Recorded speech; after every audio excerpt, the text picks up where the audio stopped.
Duterte nahulog sa misinformation trap ng mga nasa paligid niya. Ito ba ay trap talaga?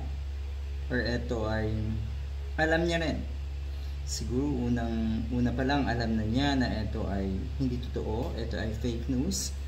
At ang intention talaga na itong mga ito ay masira ang nasa Malacanang. Marami na kasing pagkakataon na itong grupo na Digong ay nabigo doon sa kanilang panawagan na mag-resign na nga ang nasa Malacanang, mag-step down na. At alam natin kung ano ang dahilan. Yan po ang gustong kalayaan or katahimikan, kapayapaan na itong mga maka-Duterte. Yung matanggal sa pwesto ang nasa gobyerno, ang nasa Malacanang. Yan po ang hinihiling nila na sinasabing kapayapaan at pagkakaisa. Ang lala, no? Ang saklap. Pero pwede rin kasing sabihin trap ito.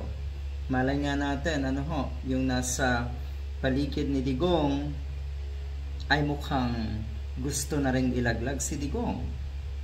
Kaya ito ang kanilang ginagawa dahil ang source na ng information na ito ay hindi naman mismo si Digong. Merong iba pang source itong tungkol nga dito sa blank na mga items daw dyan sa GAA 2025, sa GAA 2025. Posible na gano'n. Dahil siguro naiisip na rin itong mga nasa paligid ni Digong na pagtuluyang malaglag na yan at hindi na makabalik, matitigil na rin ang pananakot sa kanila. Dahil sa tingin ko, na andyan pa rin yung mga sumusuporta kay Digong dahil sa takot. Dahil may pananakot na ginagawa itong mga Duterte. Yan po ay ibinulgar na rin ng ilang kongresista. Sabi nga ng ilan, tapos na ang pananakot ng mga Duterte. Kaya hindi pwedeng maghari-harian naman itong isa na si Sara Duterte. Yon. Pwede yon.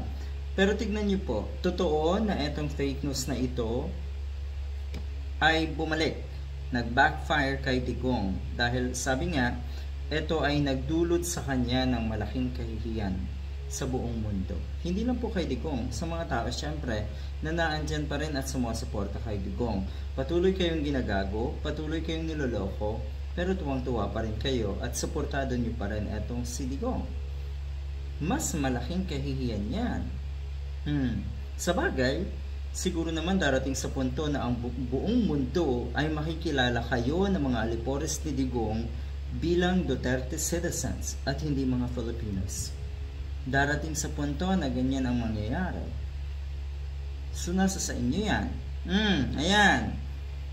Ba naman kasi bara-bara sa pagiging desperado na masira agad, masira ang nasa Malacanang na itong mga to, pati si Digong. Ito na, nagbulalas na ng kanyang kuno ay political opinion or legal opinion lang naman daw ito. Sabi na lang si Panelo, matapos niyo pong ipakalat itong fake news na ito at paniwalain na naman ang napakaraming uto-uto nating kababayan, babawi kayo at kuno ay legal opinion lang ito. Yun ba yun? Pag legal opinion ba, may pagbabanta rin? May pananakot din? Na kayong mga sangkot daw dito ay makukulong? Yun ba ay legal opinion? Malala. So inangkin ni Duterte na ang nilagdaang GAA ay naglalaman daw ng 13 pahina ng blankong alokasyon, kaya't ang budget ay illegal. Idinagdag pa niya na ang mga opisyal nga na responsable dito ay posibleng makulong. Kaya dapat daw ay magsalita na kayo dahil mas katakot-takot daw ang pwedeng mangyari sa inyo. You see, may kasamang pagbabanta tapos sasabihin na legal opinion. Malala.